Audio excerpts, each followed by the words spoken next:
అసలు ఇది జర్నలిజమా లేదు అన్నట్లయితే ఒక వృద్ధ శిఖామణి జర్నలిజం ముసుగులో పచ్చిగా చెప్పాలన్నట్లయితే రోజు అతగాడి పైత్యాన్ని వమనం చేసుకుంటూ పేదలతో బాధపడుతున్నటువంటి పరిస్థితే ఈనాడు జర్నలిజం అని చెప్తాను. ఆ దరిద్రాన్ని ప్రజలు డబ్బులు పెట్టి కొనుక్కోవాలి. అలాంటి పరిస్థితుల్లో ఈ రోజున నిన్న ఒక మేధావి వచ్చేదో మాట్లాడతాడు. ఎంత నిస్సిగ్గుగా అంటే అసలు అతని పార్టీ మొత్తం దుకాణం మూసేశాడు, ప్రకటించాడు. అది ఇక నుంచి ట్రస్ట్గా ఉంటుంది, పార్టీగా ఉండదని చెప్పని జేపీ అనేటువంటి ఒక కుహనా మేధావి చేసిన ప్రకటన ఏంటంటే ప్రజలందరూ కూడా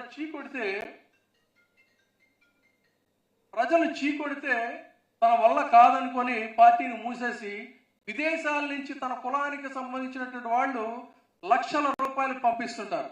ఆ డబ్బు కోసం ఆ ట్రస్ట్ కాపాడుకోవడానికి ఆ ట్రస్ట్ పెట్టుకున్నటువంటి వ్యక్తి నిన్న మళ్ళీ దుమ్ము దులిపి రాజకీయ పార్టీ అని పెట్టాడు.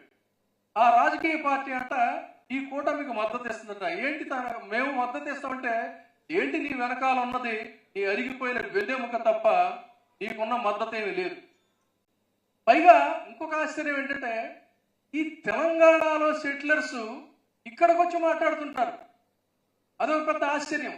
మీకేం పని అసలు ఇక్కడ, మీరు ఏం చేశారని చెప్పని ఇక్కడి నుంచి మీరు ఎప్పుడో షిఫ్ట్ అయిపోయారు, హ్యాపీగా అక్కడ ఉంటున్నారు. ఇక్కడికి వచ్చి రాజకీయం చేయటం, అక్కడ చేయగలిగి అక్కడ తిని అక్కడ చేయగలగటం ఏంటి? పైగా ఈయనకు పవన్ కళ్యాణ్ సోదరుడు అంట. ఏంటి ఈ బాధరాయణ సంబంధం అని చూస్తే ఏంటంటే ఈ పవన్ కళ్యాణ్ అనేవాడేమో 2 చోట్ల ఓడిపోయాడు, పార్టీ మొత్తం అభ్యర్థులందరూ ఓడిపోతే ఈ జయప్రకాష్ నారాయణ అనేవాడు మాత్రం ఒక చోట గెలిచాడు, మొత్తం అభ్యర్థులందరూ కూడా ఓడిపోయారు. ఆ విధంగా వీళ్ళిద్దరికి బాధరాయణ సంబంధం, ఆయన అన్నయ్య ఈయన తమ్ముడు అయ్యాడు అనమాట. ఇటువంటి వాళ్ళు ఇంత దారుణంగా మాట్లాడుతూ ఉంటే కార్యకర్తలు, వైసీపీ కార్యకర్తలు రగిలిపోతున్నారు. వాళ్ళు సీఎం గారి ఆదేశాల కోసం, జగన్మోహన్ రెడ్డి గారి ఆదేశాల కోసం ఎదురు చూస్తున్నారు.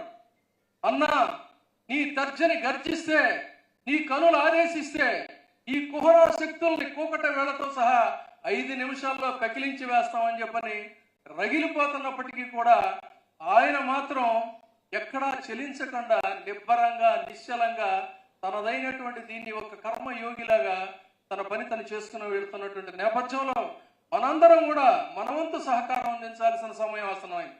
మనందరం కూడా కనీసం మాత్రం మనదైనటువంటి త్యాగం మనం చేయాల్సిన అవసరం ఉంది. అటువంటి పరిస్థితుల్లో నాకున్నటువంటి అనుభవంలో నేను ఒక జర్నలిస్ట్గా ఈ చంద్రబాబు నాయుడు యొక్క కుహనా రాజకీయాల్ని చాలా దగ్గర నుంచి గమనించినటువంటి వ్యక్తిగా ఇవాళ మామూలుగా మిగతా విషయాలు చాలా చెప్పొచ్చు, కానీ కేవలం స్కాములకి పరిమితం అయ్యాం. ఈయనకి స్కిల్ స్కామ్ మీ అందరికీ తెలుసు, మన మధుసూదన్ రెడ్డి గారు కూడా ఉన్నారు అక్కడ. అందుకని ఈయనకి స్కిల్ బిల్ పాండే అని పేరు పెట్టారు. మనందరికీ కూడా కిల్ బిల్ పాండే తెలుసు, కానీ ఈ రాష్ట్రంలో స్కిల్ బిల్ పాండే తయారయ్యాడు. అందుకని ఈయన ఒక స్కిల్ బిల్ పాండే. ఈ స్కిల్ బిల్ పాండే చేసినటువంటి స్కాముల పాములు ఒక్కసారి కనుక చూసుకున్నట్లయితే ఇవన్నీ రుజువైతే ఈ దేశంలోనే మరికొన్ని రాబోయే దశాబ్దాల వరకు కూడా అంతులేని దోపిడీ, మహా దోపిడీకి తెరదీసినటువంటి వ్యక్తిగా ఇతన్ని మనం పరిగణించాల్సి ఉంటుంది. తిలా పాపం తలా పిడికడ అన్నట్టుగా పంచుకు తిని రాష్ట్రాన్ని మళ్ళీ తిరిగి అదే దీనికోసం తయారయ్యారు. వాళ్ళల్లో మరి ఇందులో పుస్తకంలో కూడా నేను స్పృశించాను. పవన్ కళ్యాణ్ అనేటువంటి వ్యక్తి, ఇతగాడికి వాటా ఏంటంటే నీతులు చెప్తుంటాడు. ఏమని? రబ్బరు చెప్పులు వేసుకున్న వాళ్ళు అసెంబ్లీకి పంపిస్తాడంట. మరి వాళ్ళను ఎవరిని అంటే 100 కోట్ల రూపాయలకు ఉన్నటువంటి వాళ్ళందరినీ కూడా ఎంపీ అభ్యర్థులు కానీ ఎమ్మెల్యే అభ్యర్థులుగా నిలబెట్టాడు. తొక్కేస్తానని చెప్పన్నాడు. ఇప్పుడు ఎవరిని తొక్కావు నువ్వు? 10 సంవత్సరాలుగా నిన్ను నమ్ముకొని తిరిగినటువంటి జన సైనికుల్ని తొక్కేసేసి నువ్వు మాత్రం ఏంటంటే ఈ తిలాపాపం తలా పిడికిళ్ళలో ఉన్నటువంటి అమరావతి దగ్గర కారు చౌకగా 8 లక్షల రూపాయలకి 2.4 ఎకరాలు అంటే ఇంచుమించు 2.5 ఎకరాలు చంద్రబాబు నాయుడు గారు ఇచ్చినటువంటి మొక్క నువ్వు కొట్టేశావు.